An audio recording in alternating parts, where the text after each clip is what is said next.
This is August the 3rd, 2020. It's a beautiful summer's day in Vancouver. Temperature's just right. But Venerable Panabasa is outside Stockton, California, where it's hot. It's probably not so beautiful. Is it hot there, Venerable Panabasa? Yeah, it's hot. Okay. Going with metric system, it's like up around 37 or so. Holy smokes. 36, 37 thereabouts. Vancouver, getting up close towards 100 degrees. I guess we're about 23 degrees Celsius here. Yeah, so should tell for the viewer, probably many of them have never seen you before. You've been a monk, Theravada Buddhist monk for almost 30 years, so what we call a Mahatera, a senior monk, and he's a great white hope in his Burmese forest tradition. There's not many. You're like the only one in your great little white lineage. hope. The great white hope. Yeah, there's an Argentinian monk who was ordained at the same ceremony as me, but he's in Mexico now, I think. And he never really followed the Tongpulu tradition. He was a follower of Mahasi for some reason. Oh, and I think I met him when I was a monk in 1996. Came with Usalananda to my home temple, Wat Rumpung in Chiang Mai, Thailand. Met him personally. He handed me this chant book, which I still chant from. Yeah, good. So anyways, I wanted to talk to you today about atheism. One of my concerns about atheism is it could lead people to immoral actions if they feel there's no consequences to their actions in the next life, so they won't be responsible for what they do after they die. Even in this life, they think there's no consequence to their actions if they get away with it. So to me, that could lead to a real moral problem. Yeah, well, I mean, back in the 1800s, that was one of the main arguments, or one of the important arguments used by Christians against atheism, is that atheism leads to immorality. But like David Hume pointed out, I mean, that should be irrelevant, because if you're after the truth, then just if it were true, it would have bad consequences is not a good argument. It's like you can't decide whether or not there's a God just because if there is no God, then you can do as you please, and that leads to immorality or something. So it was a lame argument, even if it were true. I mean, even if it is true that atheism leads to immorality, still, I mean, that's not a good reason to believe in God, because it just be like is the truth. yeah, you want to get to the truth.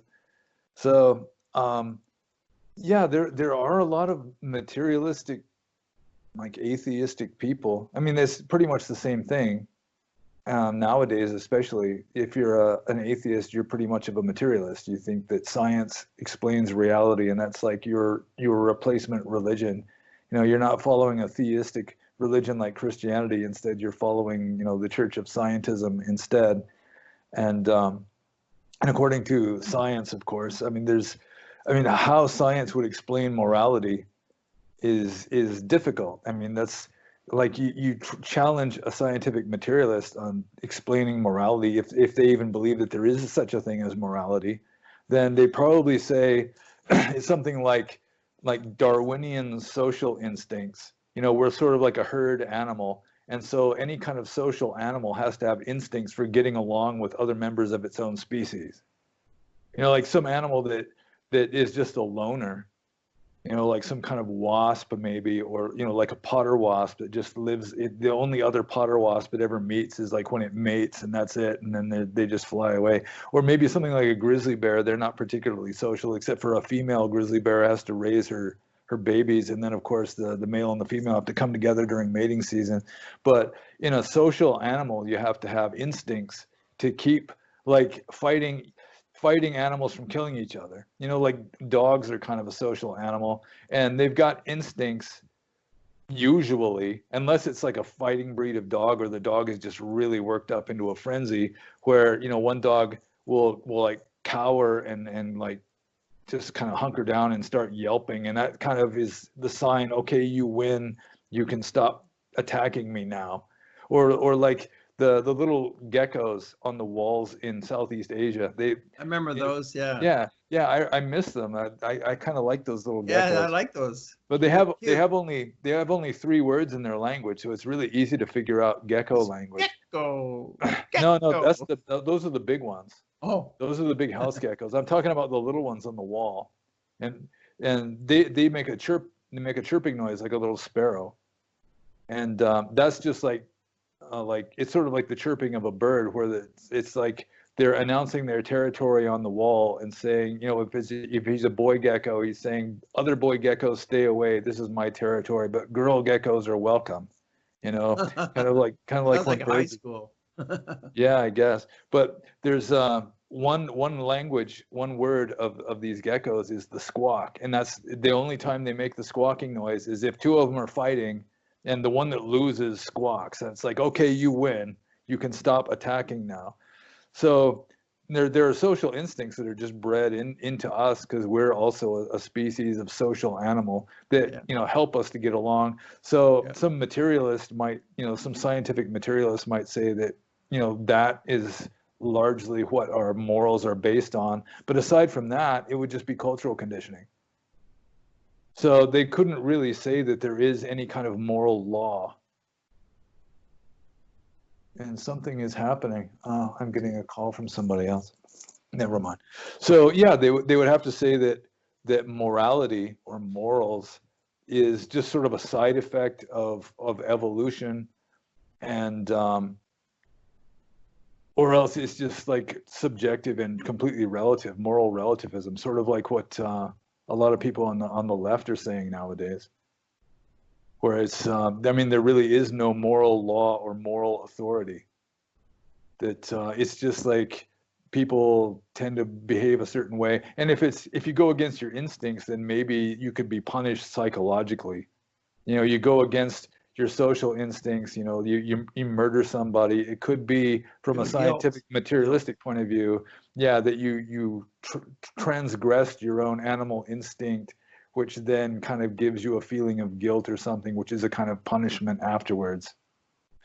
And yeah, and like Dostoevsky, he's like my favorite author, and his most famous book, or one of his most famous books, is The Brothers Karamazov. And there's this intellectual guy named Ivan or Ivan, who has the famous statement that if there is no God, then all is permitted.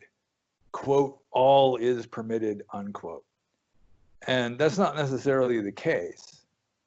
And even in the novel, he cracks up because he's trying to walk his talk. He's trying to be like completely amoral, and it just doesn't work. Or there's another novel by Dostoevsky, Crime and Punishment, which is a very famous novel about this guy who's trying to be amoral. He's trying to be like Nietzsche's Superman. And so he's saying that you know, the distinction between good and evil is just an arbitrary cultural thing, and all I got to do is just sort of reprogram my mind to say that's all bullshit. I can do whatever I please. And so he's going to test his philosophy by axe murdering this old woman. And so he does it, but even before he does it, as soon as he makes up his mind, for sure he's going to do it. You know, as soon as he's committed to doing this, he just starts going delirious. I mean, he gets like this brain fever, and he's like staggering around and sleeping on the ground in parks and having these weird nightmarish dreams and stuff. That's a good story. He's got a conscience. I'm glad to hear that. Yeah, and it's also similar to the movie Apocalypse Now, where Colonel Kurtz is trying to do the same thing, where he's just saying good and bad are just, you know, they're like anchors. They're like a ball and chain around your leg. Just forget any distinction of good and bad. Just do what's going to cause you to win. You know, and it's like in the movie, he says that he reached his epiphany when they were inoculating little Vietnamese kids, and then they move on to the next village, and then this old man comes up after them, crying and begging them to come back. And he's crying so hard they can't really figure out what it is, but they figure it's something important. So they go back, and the Viet Cong had come in and like chopped off every inoculated arm of these little kids. So there's this pile of little arms in the middle of the village where the Viet Cong had just chopped off the arm of anybody that let the US troops inoculate the kids. And so at first, Colonel Kurtz in the movie, you know, Marlon Brando, he's saying that he just cried like a grandmother. You know, he wanted to pull his teeth out. He didn't know what he wanted to do. He was just having a meltdown because it was so awful. And then all of a sudden, it just clicked.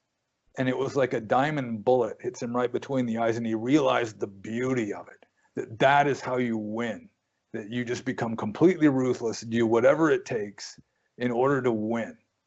And essentially at the end, he kind of cracks. I mean, his last words as he's dying are the horror, because all this crap that he was sort of pushing down in his mind is like bubbling up to the surface at last, because there really is a kind of moral law. That's kind of like the theme of the movie, even though most people just see it as like a Vietnam War movie with lots of explosions and stuff. But that's like one of the deep themes of the movie, is that there really is a moral law. And it could be just Darwinian social instincts maybe, but still, I mean, there is a force that's kind of enforcing morality.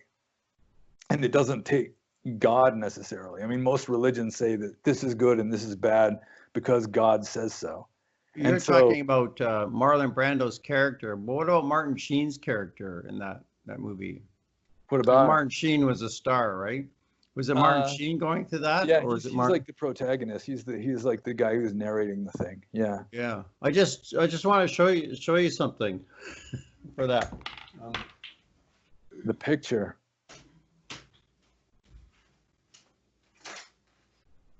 Brian likes this picture.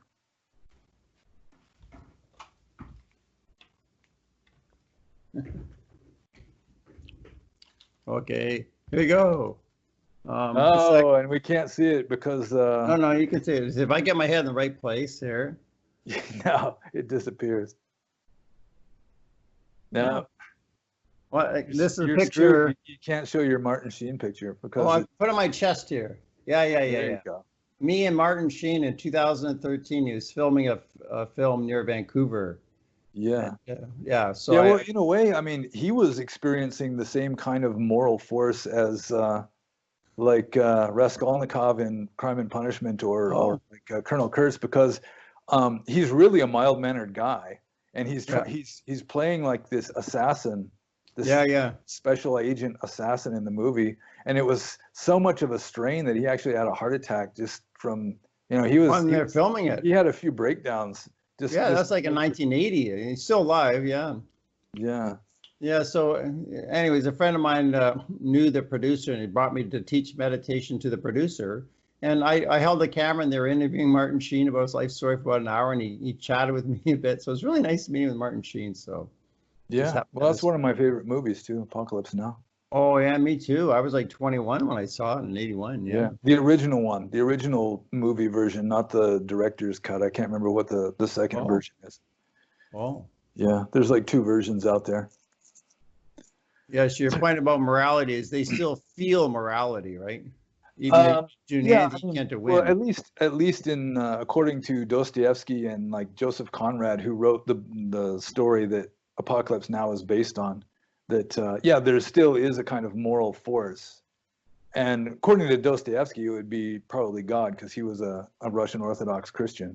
But of course, as Buddhists, we don't have God deciding what is right and what's wrong. I mean, even though we acknowledge that there are small g gods, there are beings in this universe that are higher up than we are, still even they aren't deciding what is good and what is bad, or at least they're not deciding for anybody else what is good and what is bad. And they're not sending us to heaven, they're not sending us to hell. All that, from a Buddhist point of view, is we're doing it to ourselves. But also from a Buddhist view, wouldn't you say it's the law of karma acting on us? Yeah, but it's our own doing. It's our own mental state. Yes. Karma is our own mind. It's like, you want to review for the audience the 5 precepts of Buddhist ethics? 5 precepts. Yeah, that's we can get to that. I mean, the 5 precepts are no killing animals or humans, of course, no stealing, no sexual misconduct, no lying or wrong speech. And then finally would be no ale, wine, or intoxicants which cause cloudedness of mind or heedlessness. Good ethics. I do my best with the 5 precepts. I'm not perfect. I mean, the oldest Buddhist texts warn against this kind of thing. Like even throughout the Buddhist texts, you have warnings against what's called Silabbata Paramasa, which is like attachment to rules and rituals, or rules and observances, morality and observances. And so in the really ancient texts, it warns against rules, even though later on, pretty early on actually, there came to be this whole slew of rules, especially for the monks. There's probably more than 2,000 of them all together, all kinds of rules. But there are ancient texts that warn against that. And even the whole idea of silabata paramasa, it's this whole idea that you're going to be purified by following rules. But that's not necessarily the case at all. I mean, people. Well, I don't believe that. Yeah, you're not. That's not going to purify you following rules. Yeah, I mean, you got to work in your refrain mental. from killing animals, but if your mind is still full of hate, then you're still not doing very good. I mean, you're not killing an animal, but at the same time, you're like fantasizing about killing the little bastard because you hate it so much. Then still, I mean, you're not moral. But the thing is that true ethics in Buddhism, it's just a psychological thing. And it's really simple. I mean, anything that gets you closer to enlightenment is good or skillful, kusala, using the Pali lingo. And anything that takes you farther away from enlightenment is bad or akusala or unskillful.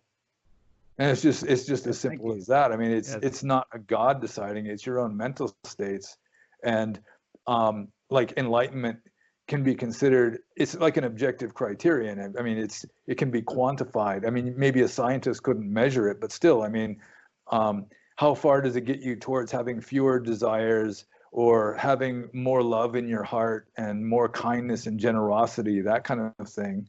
I mean, if it causes you to have like a finer vibe to you, where your mind is more expanded, or is your mind more crude and animalistic and like hateful and violent, that kind of thing. And Buddhist ethics are completely finely tuned. It's extremely finely tuned, much more so than Christian ethics probably.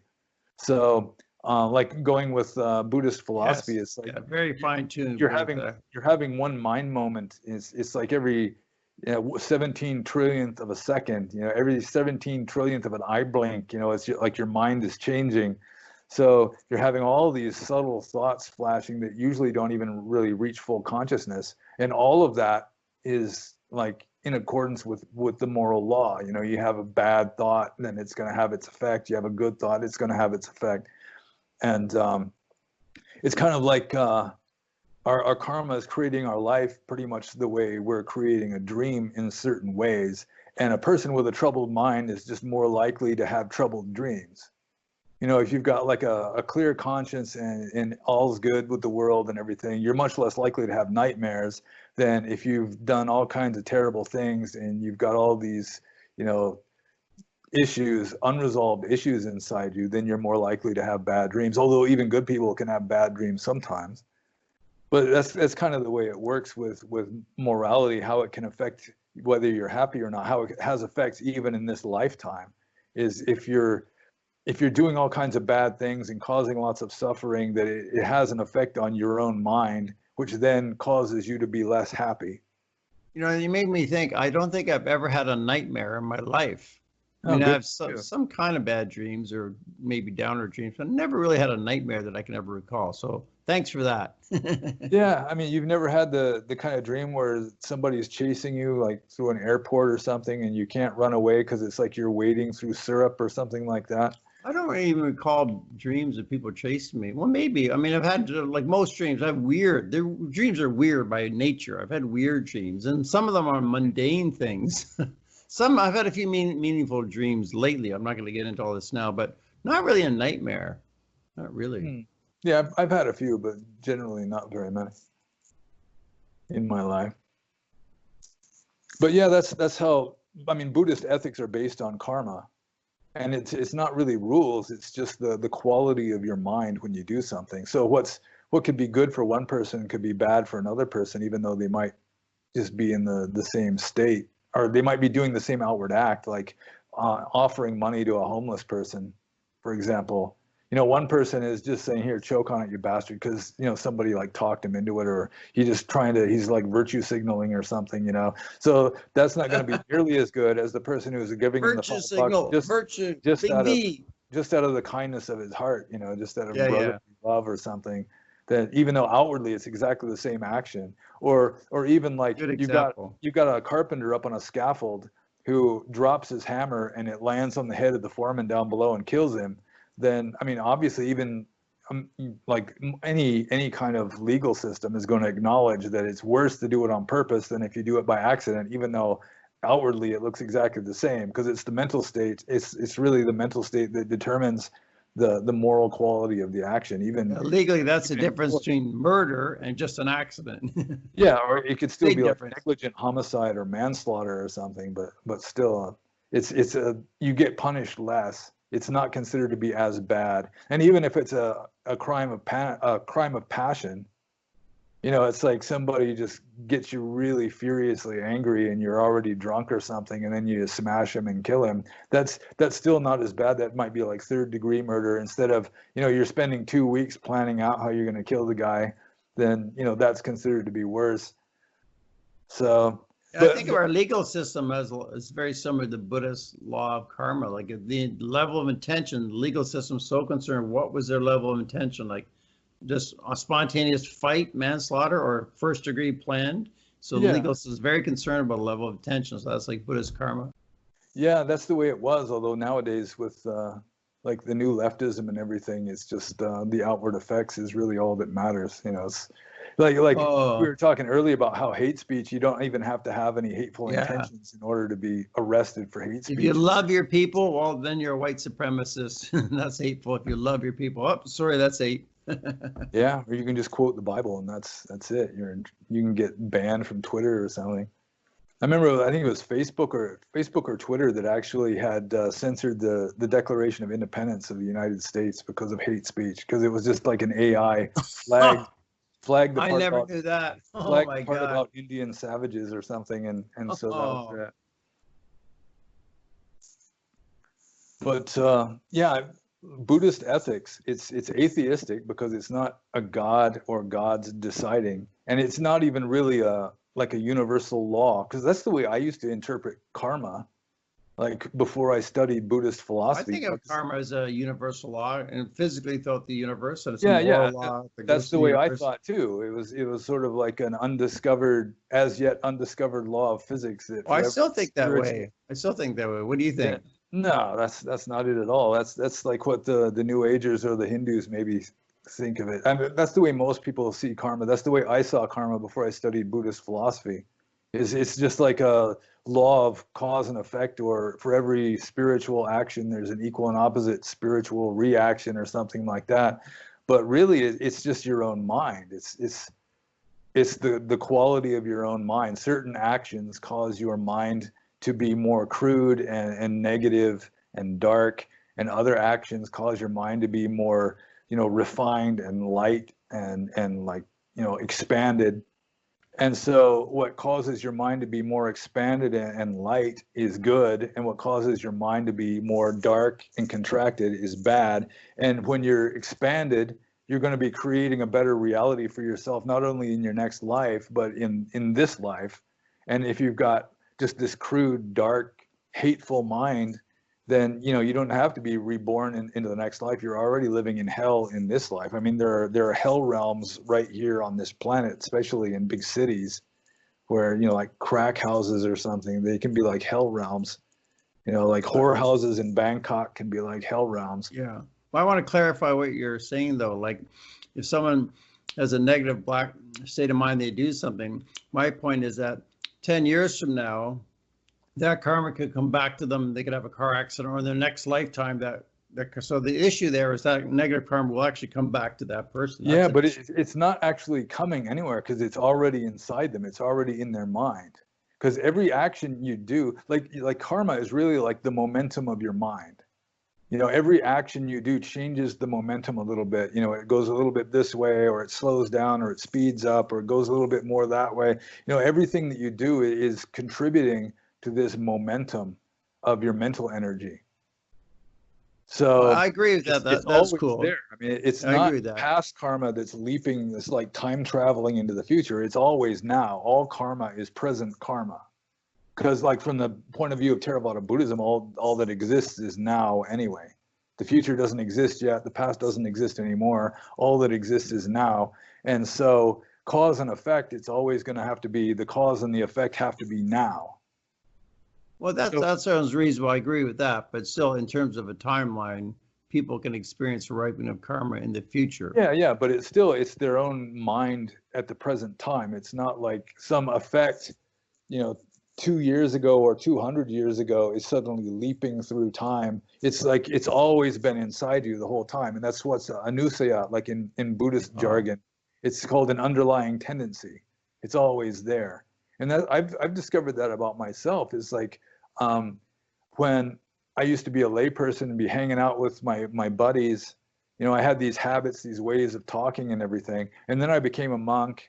And then I moved to Asia and wasn't hanging out with, long-haired American guys anymore.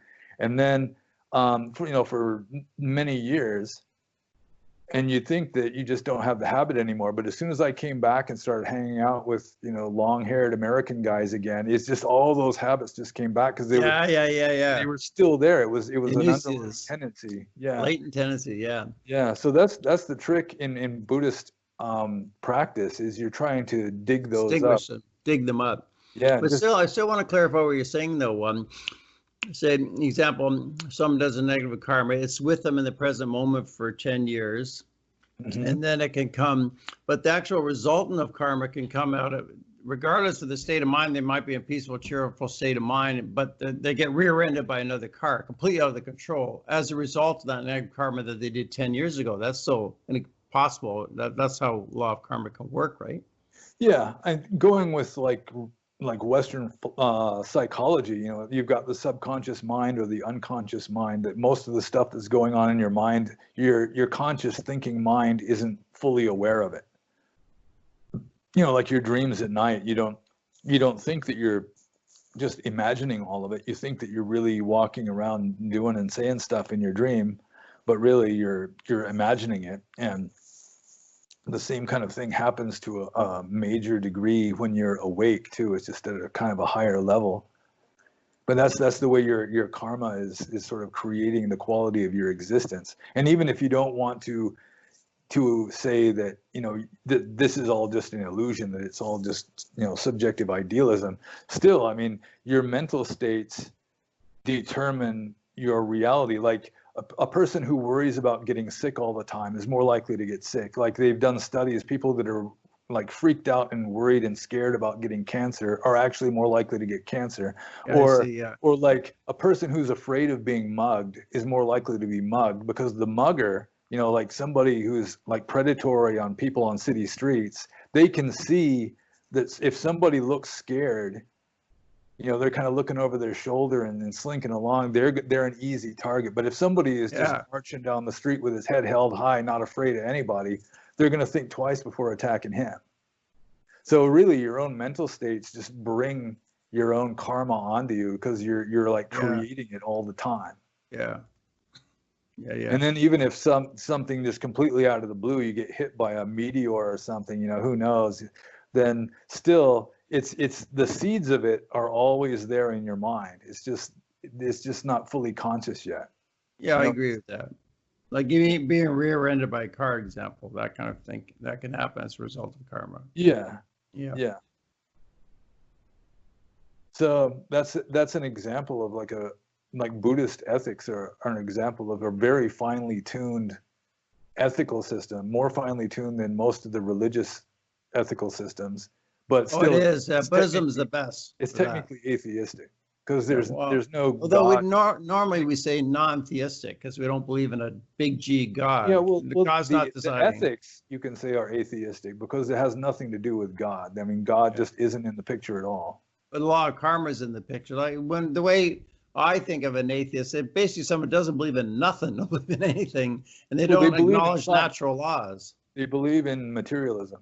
They believe in karma is not one of those things. Karma is something beyond materialism.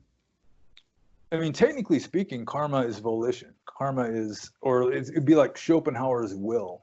It's like the urge that drives your mind forwards. So scientists, I mean, they'd have to deny the existence of volition in order to deny the existence of karma, because the two are essentially synonymous. They mean essentially. Scientists would deny the existence of the law of karma from a nihilationist materialist. Some scientists, I mean, they would deny the existence of even of mental states. Like I can't remember what it was called, like B.F. Skinner back in like the 1950s, I think it was. they're trying to say that human consciousness doesn't even exist, or even if it does, we should like just pretend that it doesn't and just deny it, because you He's can't. saying what? Just a chemical reaction amongst the neurons in your brains? Is that what he's saying? Yeah, like he is famous for saying things. It's like, you don't eat because you're hungry because you eat. It's like your actual measurable behavior is all that's real, and that your mental states are just a kind of illusion that aren't really real. I So don't agree with there are Dave scientists, Skinner. there are materialists that are so hardcore that they might even go so far as just to deny that mental states are even real, when actually they'd be more correct to be the other way around and acknowledge that mental states are the only reality that you can really absolutely logically prove, and that the physical material world is an inference that can't really be proven. Yeah. But scientific materialists just go bass backwards and reject what is certain, which is their own conscious mind, and insist upon what is uncertain, which is bass this backwards. pluralistic material universe out there in this assumed physical world. Yeah, they're bass backwards. Yeah. Yeah, I like that too. Yeah, so we're Really, talking about morality and ethics, right? Morality and ethics. Yeah, and it's like atheistic or non-theistic morals. So the truth is that whether there is a God or not, I mean, it doesn't mean that there is no morals if there is no God, like a lot of religious people believe. All is permitted if there is no God. Well, actually, all is permitted. I mean, I would agree with Karamazov on that one, or Dostoevsky. Like Ivan or Ivan Karamazov is saying in the novel, if there is no God, then all is permitted. And he was an atheist, and so he just believed that, you can do anything and there's no consequences because there's no divine punishment. But I mean, I would agree that all is permitted, which explains why all this shit is going on in the world, because, even if there is a God, he allows people to do anything they're inclined to do, so long as they're able to do it. He's not stopping people from raping children and this kind of stuff. It's all happening. All this horrible stuff's happening in the world. So still, I mean, technically speaking, all is permitted. It's just that there's consequences to what you do, and you're creating your own consequences, because there are certain actions that you just can't do it with a pure mind. It's going to make your mind darker and more corrupted and like polluted, and it's just going to make your mind more crude, and then you're going to just experience more crude emotions like hatred and anger and just misery in general. Yeah, I think of like butchers, or exterminators, Yeah. Yeah, it's a tough job. I mean, I wouldn't want that job. These poor Yeah, guys. well, I remember one of my first teachers, I asked him, I was thinking about this. It's like, which is worse, if you do something wrong, not realizing that it's wrong, or if you do something wrong after you know that it's wrong? Like some Muslim terrorists who actually think they're going to go to heaven for committing mass murder, or like in America, just some people think fishing is just like this clean, wholesome thing. You teach your grandkids to go fishing, and it's just this really neat, innocent way to have a good time, And from the Buddhist point of view, I mean, that's pretty much the road to hell or the lower realms. They're killing, yeah. So I asked the question, I mean, is it worse to do what is wrong not knowing that it's wrong? Like if you go fishing and you just think that it's good, clean fun, I mean, are you going to make worse karma than if you're you just go getting a fishing, meal, right? You're feeding your or family. you go fishing and you're thinking, well, I'm making bad karma, but still, I might as well take responsibility for the animal protein I eat or something like that. And you go fishing anywhere. Maybe you just think, I don't give a damn. I'm going to go fishing because I feel like it, even though I know that it's akusala kama or whatever. So he gave an interesting answer. He said that if you touch something knowing that it's hot, you're less likely to get burned by it. So you're just going to hold it more carefully. So his answer, of course, was that even if that knowing that it's wrong and going ahead and doing it anyway is still better than not knowing it's wrong and going ahead and doing it. Which I would kind agree with that. Yeah. In a way, it makes sense, because I mean, from the Buddhist point of view or any kind of spiritual point of view, knowing is always better than not knowing. I mean, like wisdom even if you're not going to avail yourself of it. I mean, it's better than not having the wisdom there. But still, I think it can vary from case to case. That some people like, yeah. One weird story. One good example of that silabata paramasa, that adherence to morality and observances that I mentioned earlier, is like some Jewish people that are really strict, and they're so strict that they won't flip a light switch on the Sabbath day, because it's against the Torah to light a fire on the Sabbath day. So they won't even flip on a light switch on that day. And, there's some people, I'm sure that it's happened a lot, that, you've got this strict Jewish guy who goes and visits a friend, and the friend offers him a slice of apple pie, for example. And the Jewish guy doesn't think, he doesn't know the ingredients of apple pie or anything. So he doesn't know that the best pie crust has got lots of lard in it. And so he eats some of this apple pie, and then that's it. I mean, the rest of his life, he's just racked with guilt. He thinks he's going to go to hell or whatever because he ate this piece of pie, and that kind of thing is obviously, it's like fake morality. Because, I mean, technically speaking, there's nothing necessarily immoral with not only eating apple pie, but even eating lard in the pie crust or whatever. So that's one thing about Buddhist ethics is, there's lots of rules that have nothing to do with morality, especially for a monk. Like wearing a certain color of robe, like brown robes. I mean, there's nothing immoral in wearing a white robe, even though it's against the rules. There's nothing immoral in wearing a t-shirt and cutoffs or whatever. There's nothing immoral about that. There's nothing immoral about eating dinner instead of eating only in the morning. So there's all these rules that really don't have much to do with ethics at all. It's just following rules. But the ancient texts do say that following rules is not a good idea. That really, because you just get attached to it. You start thinking that the rule is the important thing. Divorce it's really from morality, divorce from ethics. Yeah, I mean, the purpose of the rules is just to ensure that you're kind of living a simple, peaceful, non-harmful way of life, really. The Tao Te Ching, it says it's best to live with as few rules as possible because every law creates an outlaw. Yeah, that's true. I mean, if you don't want any crime, just don't have any laws. You got no laws, you got no lawbreakers, and then you got no criminals. Yeah, and then you have to deal with it. when somebody gets murdered, then you have to deal with it. Law of the jungle. Then, like Krishnamurti, J. Krishnamurti, he had this thing about.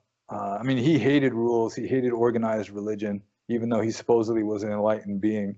But he said that you could walk through your garden and just find a little twig lying on the ground. And so you pick up the twig and you put it on the mantelpiece over your fireplace, and then you just make a little offering to it, just for the hell of it. Just for fun or whatever. And he says within a short time, that's going to become like a religion thing for you, and you're going to feel guilty if you forget to put the cup of water in front of the stick today. You forget one day, and you're going to have like this feeling of, something is wrong, because it's all this mental stuff. Yeah. Just want to comment on Krishnamurti. I guess people thought he was enlightened. I don't know. Did he claim himself that he was enlightened? I guess maybe he did, right? I don't remember. I don't remember. I don't know if he claimed that himself, but he certainly projected there that he was a celibate, or he claimed to be. But he had this couple, his husband and wife, that looked after him, for decades. And their daughter wrote a book called In the Shadow of Krishnamurti. Remember, Ajahn Sona, it took him a long time to find this book because he had to look under the word in. It wasn't under the word Krishnamurti. So she wrote the book saying that her mother secretly had an affair with Krishnamurti, and she had 3 abortions with Krishnamurti. So Ajahn Sona says completely demolishes him as a spiritual teacher. No, it doesn't, because I told a friend of mine, he was this Texan hermit who lived in a big hollow tree in Burma. I told him about Krishnamurti. He was messing around with the wife of his personal secretary. I guess the guy was. Yeah, that's the story. Yeah, and this guy who had read a lot of Krishnamurti says, so I mean, that's completely in accordance with the teachings of Krishnamurti. I mean, if you're going to be a bastard, then you just honestly be a bastard, So in a way, that was really in accordance with the teachings of Krishnamurti. It's just whatever you do, just do it as consciously as possible. But if you're a selfish prick, then you're just going to be a relatively awake, selfish prick. Yeah, I understand what you're saying. Yeah, okay, but I guess maybe he shouldn't have put on airs that he was so celibate. Maybe he should just have been honest about it. Hey, I'm having an affair, Yeah. I don't know if he really did claim to be celibate. I mean, well, I guess there's the impression, like he was never married. He was bad mouthing celibacy a lot. In his books, he bashes celibacy a lot because he talks about celibate monks that are just horny all the time, or might as well. I mean, if you want to do something, you might as well just kind of go ahead and do it rather than just be eaten up with desire for it all the time. Yeah, I'm not claiming that you said it was, but the 3 abortions is pretty bad from any kind of point of view. Yeah, from a Buddhist point of view, I mean, that would be murder. Same as from. Give him his due. People have said that Krishnamurti, you read it, you think, yeah, it's good, but then it kind of floats away. You get nothing to hang on to. But when I was 17, I camped out by myself, and I was reading Think on These Things by Krishnamurti. Went through my Krishnamurti when I was phased when I was 17, and it helped me. I mean, he was part of my spiritual development. So I got some good stuff out of him at the time, back in 1977. Yeah, I like Krishnamurti. I mean, I don't know about his personal life all that much, but a lot of what he says I really like. Yeah. But I remember that the point is with this lady who wrote the book, they pointed out that no one denied it. All the people who knew him, no one denied this book. So yeah, no one denied it. So this seems to be true. Yeah, it probably was. And then I guess Sai Baba's got. I mean, he was the great saint in India for a long time, and then there's all these sex scandals coming out. Yeah, I don't know if it's true or not. Like maybe people are trying to discredit him. I think Sai Baba, I know we're getting off topic, but Sai Baba seemed to have jhana or magical powers. Like even people in Vancouver at Sai Baba said they would have ash. Ash would appear on the wall from Sai Baba. He had some kind of power.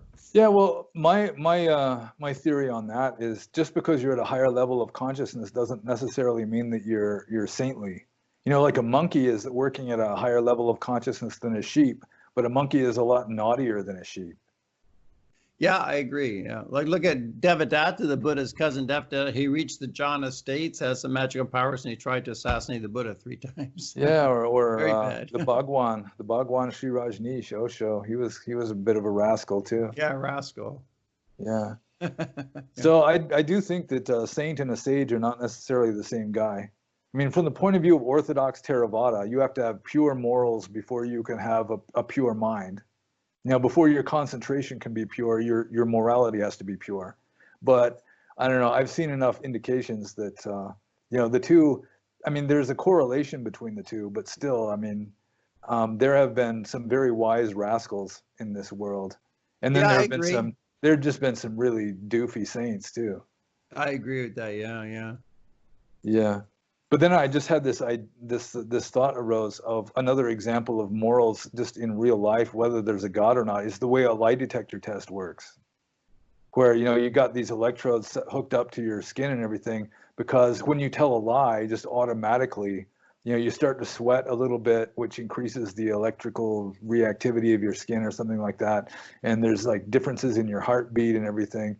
So you feel a little bit uncomfortable just from knowing that you're telling a lie, even though most people aren't mindful enough to be aware of these subtle differences. Most people are not mindful at all. So that there's all this stuff going on. They don't even know what their real motives are a lot of the time. Like cognitive dissonance and that kind of thing. But still, it's built into us that there is a kind of morality. Yeah, I agree with that. Yeah, there is. Yeah. People get nervous when they're lying and stuff like that. Yeah, people who work in big department stores, they're trained in security. They're trained to observe people and observe their behavior, tell whether they're lying or not. Oh, yeah. Someone was telling me about a cop show before the cop shows were all taken off the air for the sake of virtue signaling for Black Lives Marxism. Were they taken off the air, cop shows? Because the white cops? The most popular cop shows on the air, like on the A&E channel. It was all I didn't know taken that. off the air because cops are now the enemy. It's a because globalist conspiracy, man. Even Joe Biden said we should defund the police. Oh my God. yeah. But anyway, it was sometimes, I mean, the cops know that all they have to do is mention something they're looking for. And, the guy's claiming innocence, but he'll glance in that direction. It's like, where you got the drugs stashed. And he'll just kind of glance. I don't have no drugs, but they can see exactly where he just Yeah, glanced. good training. Yeah. So there's lots of that kind of stuff. But then again, the materialist could just say that's all cultural conditioning. And then they'll be like Colonel Kurtz or Raskolnikov and try to just try to rise above it, try to be like Nietzsche's Superman, and probably they'll fail just because it's just built right into us. And even if, going with the Buddhist idea, it doesn't really matter what religion you belong to. It's like there are certain acts that you just can't do without polluting your mind by doing it. Like there are a number of acts in Buddhism where you're just guaranteed of hell. Like killing one of your own parents. Yeah, killing your mother or father. You can't murder one of your own parents and not have it so completely mess up your mind that you're going to go to a bad place after you die. And it's not any God punishing you. Yeah. It's not Yama, the divine judge or anything. It's just the dirt and filth and darkness in your own mind from these bad choices you've made and these bad things that you've done. But isn't it also because the law of karma that as a baby they nurtured you and cared for you for years, they raised you.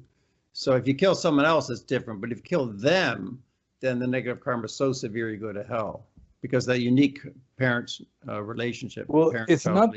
I mean, you can say that indirectly, but I mean, the only thing that's sending you to hell is your own mental states. It's your own volition. It's your own karma. Yeah. But like you said, it would mess up a person's mind to do that. Yeah, definitely.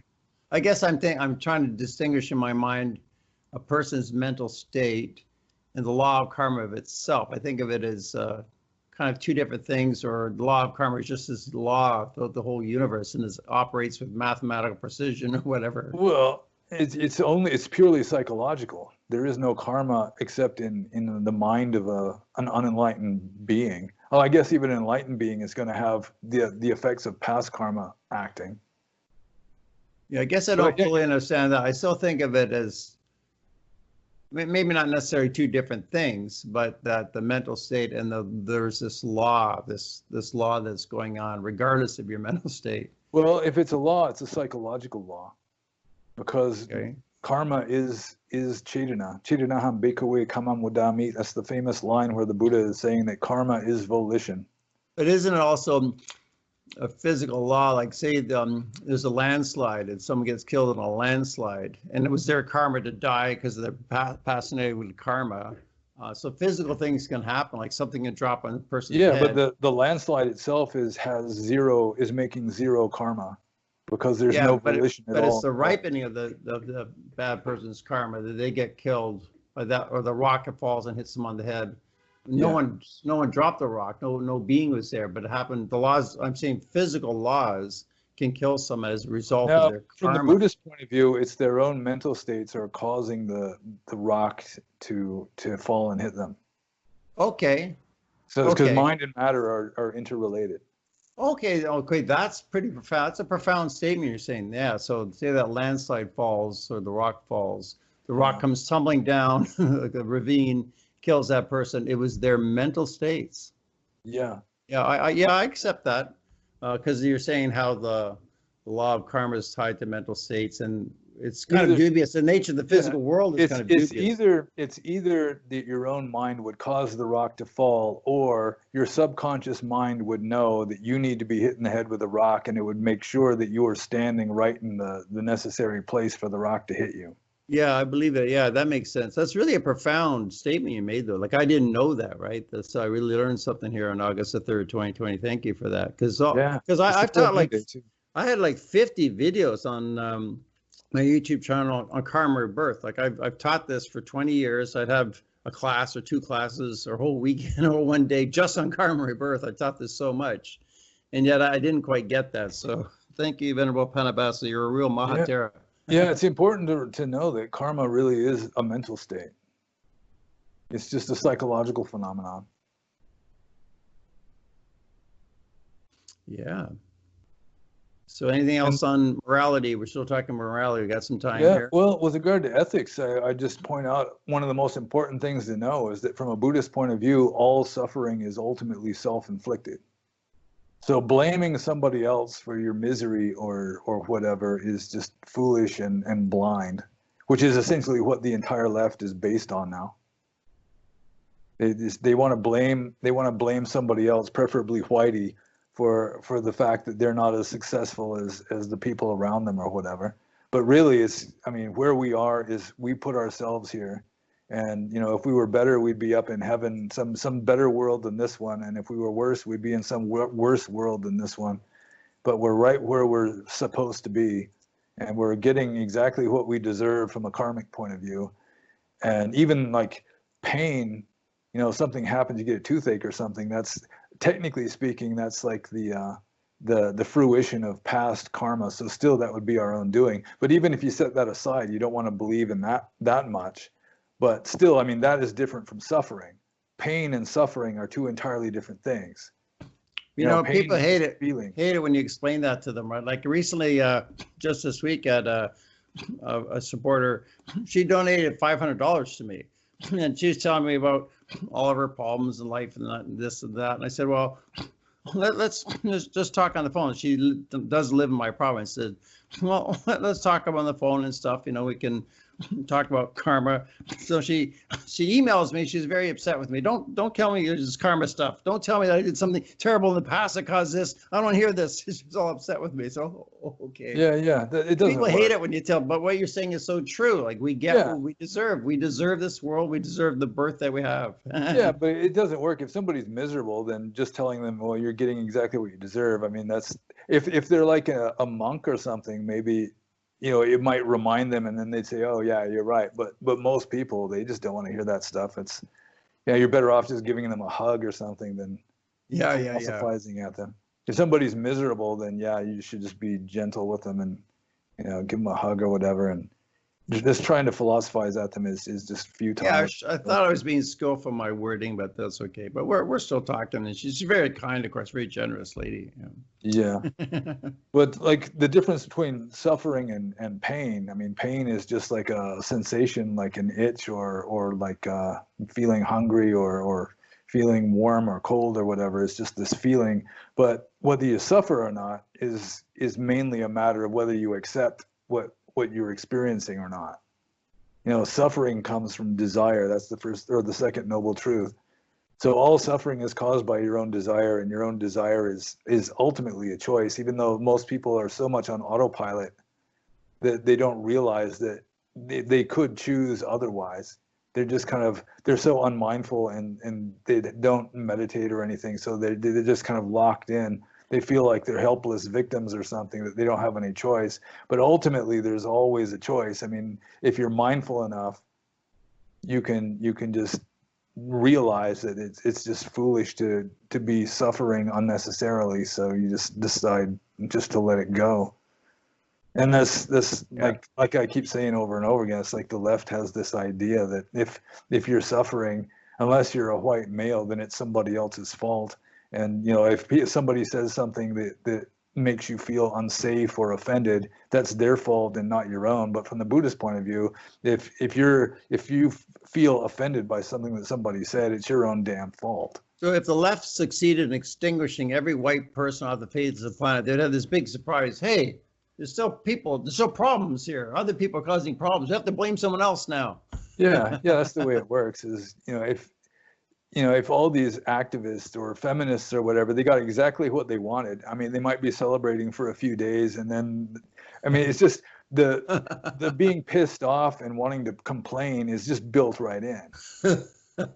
So they're just gonna have to find something else to be pissed off and to complain about. I remember a previous video you said, back like in the 1930s and prior to that, we had real problems. People really suffered. There's just not enough suffering now. So they're complaining about their sexual identity, their feelings are hurt, because there's just not enough suffering now. There's not enough to suffer about now. So Yeah, good think times. Of something. Good times make weak men, and weak men make bad times. And so we're at the weak men making bad times stage. And so the bad times will make strong men, but whether they'll be the same men or not, or whether they'll be the the classic barbarian invasion, replacing the weak men with new, stronger ones is yet to be seen. Yeah, and the Buddha said the future is uncertain. Yeah. Yeah. Well, anything else you'd like to add to this? It's been a very good talk on ethics and morality and atheism. Yeah. Well, if you didn't like this and you're dissatisfied with it, it's your own goddamn fault, because you refuse to accept the way things are. Okay. Good way to end the video. Thank you kindly, Venerable Panabasa. Yeah, you're welcome. Okay.